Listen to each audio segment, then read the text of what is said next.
about the relationship with fan communities, how people communicate, show their participation of fan communities within the media, and how people define an extreme fan. So at what point do they become an extreme fan? What point do others become an extreme fan? What point, in being an extreme fan, how does that help people build relationships? And what trends exist between fan participation and age, gender, and the level of education one possesses? So I had some hypotheses. I predicted that having an extreme fan they would have higher education. They would seek out these fans of the same thing. Fans would try to prove their fanship. They would try to be the more extreme fan. I kind of put this as through like competitions. I also thought that fans would try to incorporate their idea of fandom into their everyday life somehow, through their interaction with media, through their interactions with others, etc. So I distributed a survey. I had 253 participants, and I divided those participants into adolescent and mature. So adolescent was 18 to 24 years old, and mature was 25 to 64 years old. And it was really weighted toward the adolescent. I distributed it through Facebook on a college campus. So 225 of my participants were actually adolescent participants. So, and I just looked at that and their differences in relating to the media, just how they would interact with others, their different ideas. So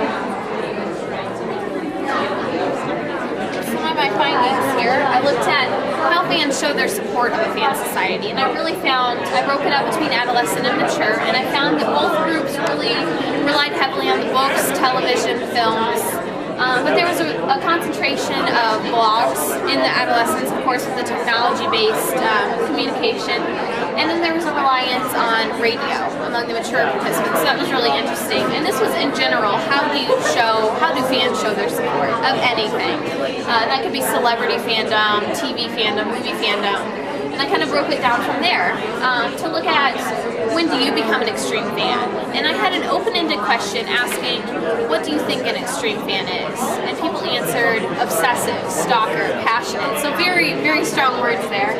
But yet they answered they become extreme fans when they enjoy their books, when they enjoy the movies, or when they talk about them in daily life. So these very early ages of fan participation. So the mature participants were a little higher, so it kind of seemed there was a weird conflict between these two answers. So it would be an area I would probably study a lot more about.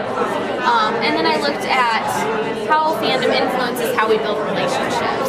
I found there was, if you're an extreme fan of something, or if you're a fan of something, you're more likely to become friends with somebody who's fans of the same thing, but you're not necessarily going to seek them out.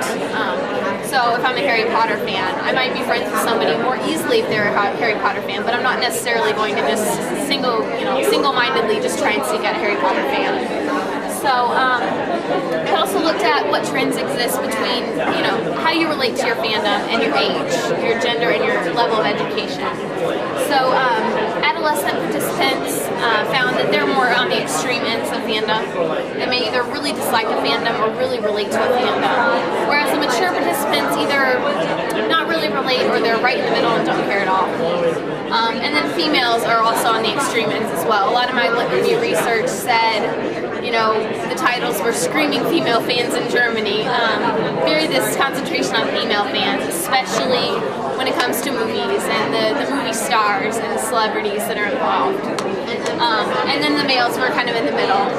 Also with my level of education and fandom, I found the more you related to a fandom, the more education you had, the more you relate to that fandom. But there were these transition years, the first year of college, the first year of postgrad, that there was a lull in this increase. So that may have to do with, external factors such as relationships with others, or all these social constructs that define fandom. Fandom isn't something you can just take and singly look at, just fandom by itself. So it's something that everything plays a part. So it was a really interesting study. I think I'm really going to do a lot more with it. So Fantastic. Well, thank you very much. Thank you.